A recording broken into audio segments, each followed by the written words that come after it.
बिस्मिल्लाहिर्रहमानिर्रहीम। अस्सलाम वालेकुम डियर स्टूडेंट्स, हम पढ़ रहे हैं फिजिक्स का तीसरा चैप्टर, जिसका आज हमने टॉपिक पढ़ना है सर्कुलर मोशन।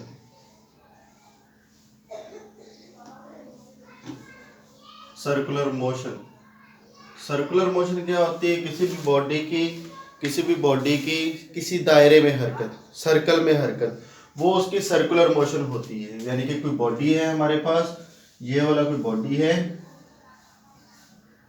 उसकी दायरे में मोशन जो है वो क्या कहलाती है? सर्कुलर मोशन कहलाती है। ये एक स्टोन ही समझ लो, ये एक दायरे में घूम रहा है। तो किसी भी बॉडी की जो मोशन होती है सर्कल में, वो सर्कुलर मोशन कहलाती है। Motion of body in circular path is called circular motion. आगे इसकी टाइप्स हैं सर्कुलर मोशन की, आ जाती हैं उसमें सेंट्रीपेटल फोर्स, यानी कि सर्कुलर मोशन करवाने में जिन फोर्सेस का किरदार है, उस मोशन को सेंट्रीपेटल फोर्स कहते हैं। सेंट्रीपेटल फोर्स, उस मोशन को सेंट्रीपेटल फोर्स कहते हैं।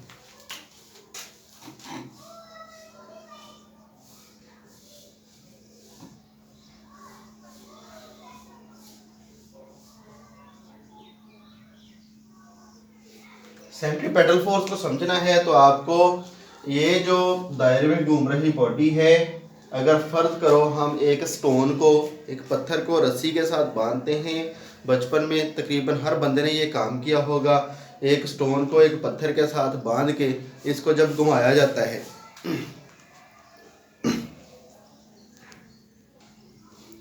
जैसा कि ये एक रस्सी है मेरे हाथ में, इस रस्सी के साथ, स्ट्रिंग के साथ आप किसी पत्थर को बांधोगे।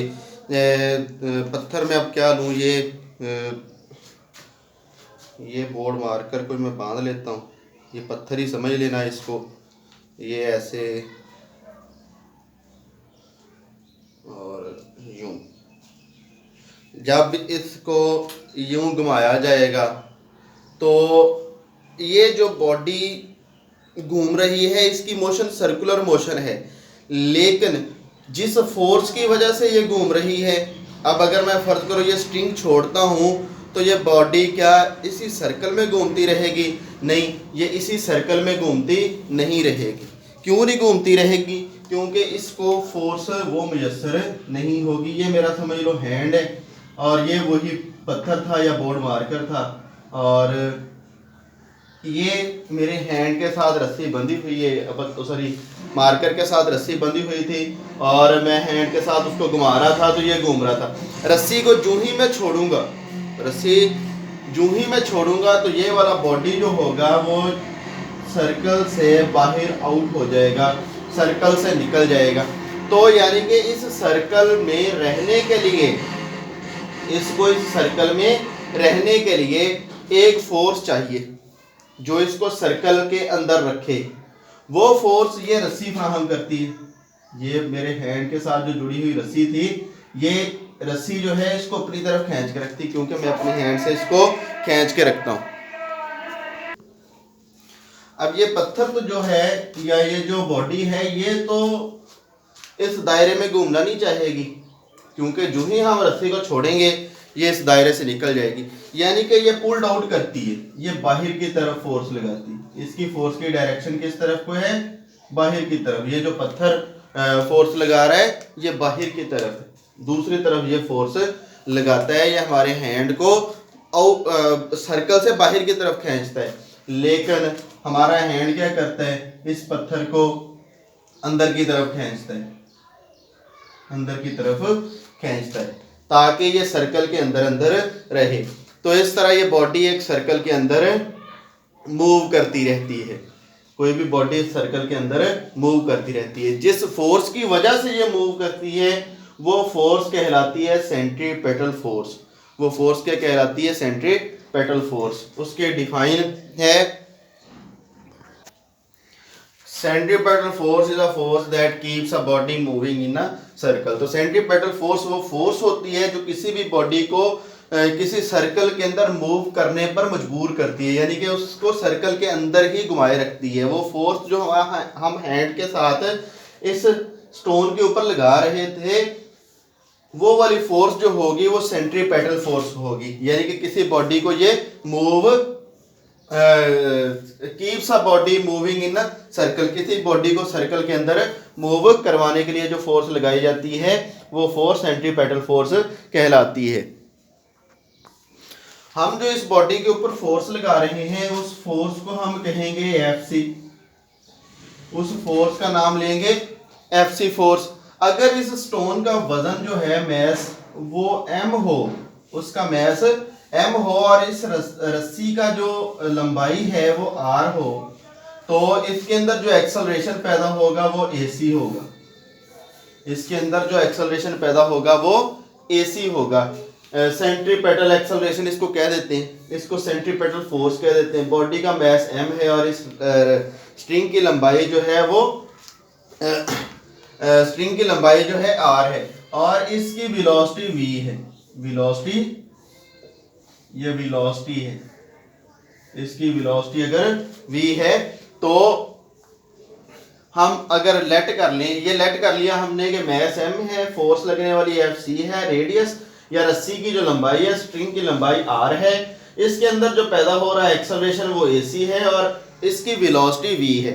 तो ये सारी की सारी चीजें हैं। तो एसी किसके बराबर होगा, ये वाला जो एसी है ये किस चीज के बराबर होगा, एसी बराबर होगा वो वी स्क्वायर बटा आर के बराबर होगा, वी स्क्वायर बटा आर के बराबर होगा। और F C is equal force, हमने न्यूटन का जो सेकंड लॉ पढ़ा था वो था F is equal to M A.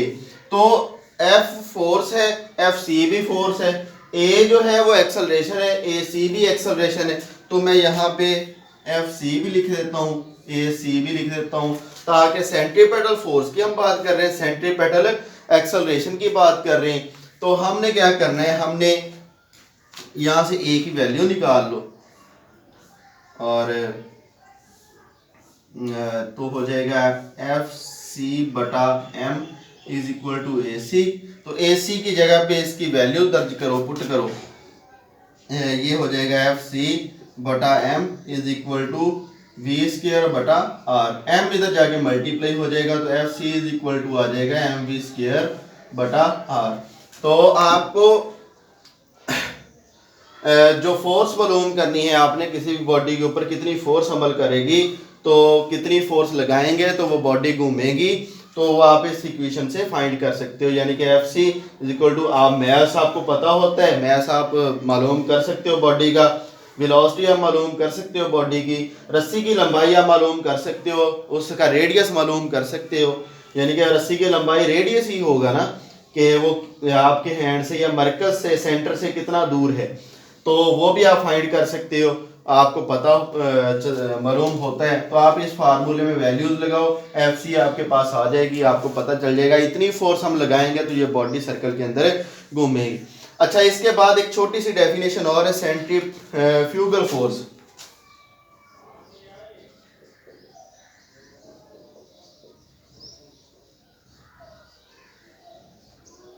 Centrifugal force एक फोर्स वो है जो इस बॉडी को सर्कल के अंदर घूमने पर मजबूर करती है। एक फोर्स वो है जो इस बॉडी को सर्कल के अंदर घूमने पर मजबूर करती है, यानी कि हमारा हैंड जो है इस बॉडी के ऊपर फोर्स लगाते हैं, अपनी तरफ खींच के रखते हैं और ये सर्कल के अंदर घूमती रहती है। और दूसरी फोर्स वो है जो ये बॉडी हमारे हैंड के ऊपर लगाती है और हमारे हैंड को दूर खींचती है, हमारे हैंड को अपनी तरफ खींचती है। अगर ये फोर्स ना हो, फर्ज करो ये फोर्स नहीं है, बॉडी अपनी तरफ नहीं खींचती, तो हमारा हैंड तो उस बॉडी को अपनी तरफ खींच रहा है, तो उस बॉडी को तो हमारे पाँव में आके लग जाना चाहिए, तो ऐसा नहीं होता। तो होता ये है कि जैसी जितनी स्पीड के साथ हम घुमाते हैं, उसको जितनी ज़्यादा हम फोर्स लगाते हैं उतनी वो बॉडी फोर्स लगाती है बाहर निकलने के लिए।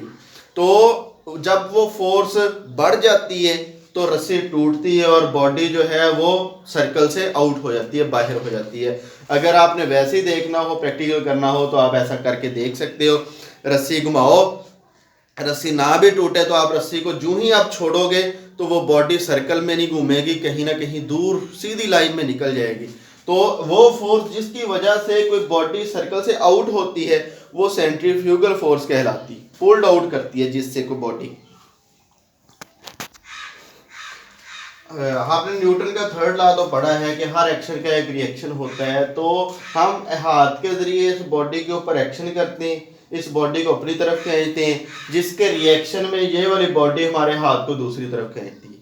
तो हमारे जो एक्शन है वो सेंट्रीपेटल फोर्स है, हमारा हाथ का किसी स्टोन को रस्सी के जरिए अपनी तरफ खींचना, वो है वो एक्शन है, सेंट्रीपेटल फोर्स है। और उस पत्थर का रिएक्शन की सूरत में हमारे हाथ के ऊपर फोर्स लगा के हाथ को या उस पत्थर को बाहर की तरफ खींचना, वो है सेंट्रीफ्यूगल फोर्स। तो सेंट्रीपेटल रिएक्शन, सेंट्रीपेटल फोर्स के रिएक्शन में जो फोर्स होती है that pulls the spring outward, जो उस रस्सी को बाहर की तरफ खींचती है, in some time called the centrifugal force. बाद वो टूट जाती है, बाहर की तरफ खींचती है, उसको सेंट्रीफ्यूगल फोर्स कहते हैं।